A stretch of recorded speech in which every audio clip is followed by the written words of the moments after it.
La parole est à Monsieur le Président Marc Angeli pour le groupe Horizon. Merci Madame la Présidente.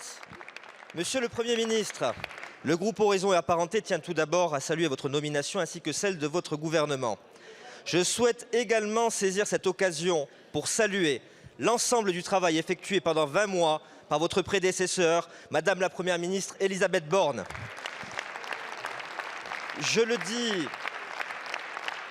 dis sans triomphalisme, nous avons pris les décisions que les circonstances exigeaient dans le sens de l'intérêt général. Nous en sommes convaincus. La majorité présidentielle doit être au rendez-vous des espoirs et des attentes de nos concitoyens. Se conformer à cet impératif, c'est faire des années qui viennent un temps utile pour la France. Partenaire sérieux, partenaire loyal, mais partenaire exigeant. C'est ainsi que nous concevons d'accompagner votre action résolue en ce sens. L'échec n'est pas permis, c'est pourquoi notre détermination demeure sans faille. Notre groupe fera preuve de constance dans la suite de nos débats parlementaires en restant particulièrement attentif à la poursuite du débat engagé sur les grandes priorités de notre temps. L'excellence à l'école, afin que chaque jeune ait les moyens de réaliser pleinement son potentiel. La réforme de notre système de santé, avec notamment la lutte contre les déserts médicaux. La revalorisation du travail, afin que celui-ci paye pour toute personne qui contribue à l'effort productif de notre pays. Le maintien d'une politique économique ambitieuse, qui ne perd pas de vue l'objectif de baisse de nos déficits, tout en étant garant d'attractivité, de compétitivité et donc de prospérité. La transition écologique, sous l'autorité de Monsieur le ministre Christophe Béchu, ainsi que la transition énergétique. Monsieur le Premier ministre, les thématiques que je viens de citer correspondent aux préoccupations majeures des Français.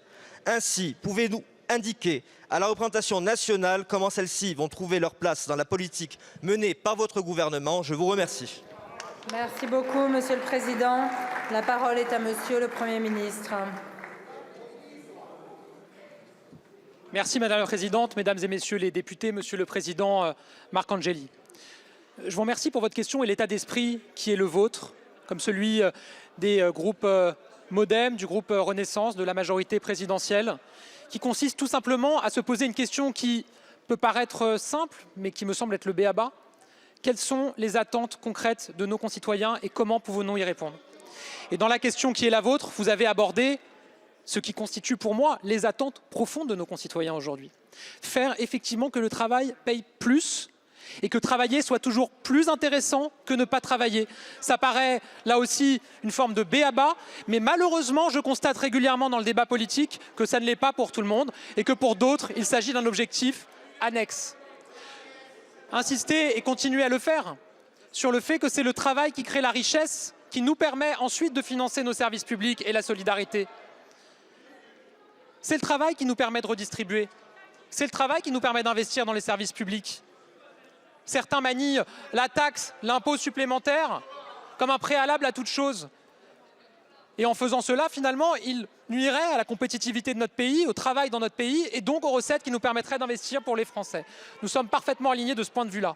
Sur les services publics majeurs que constituent l'école et la santé, oui, ce sont des priorités absolues sur lesquelles nous allons accélérer. J'aurai l'occasion là aussi dans ma déclaration de politique générale, après avoir rencontré l'ensemble des groupes parlementaires, les associations d'élus, les organisations syndicales, d'indiquer comment est-ce que je souhaite avancer avec vous sur ces sujets. Et oui, sur la planification écologique, grâce à Christophe Béchu, nous avons maintenant depuis plusieurs mois une planification qui a été dressée par le Président de la République, la Première ministre, déclinée par le ministre Christophe Béchu, pour continuer, je le dis, à faire de la France une nation en Europe qui s'engage encore plus que les autres sur la transition écologique. Et là aussi, j'entends les débats, là aussi, j'entends les critiques. J'attends qu'on me présente un pays qui, sur les questions énergétiques, sur les questions climatiques, sur les questions de transition, investit et agit autant que nous le faisons en France. Nous allons continuer à le faire et je me réjouis de le faire avec vous, Monsieur le Président Marc Angeli et votre groupe. Je vous remercie, Monsieur le Premier ministre. La parole est à Madame Valérie Bazin.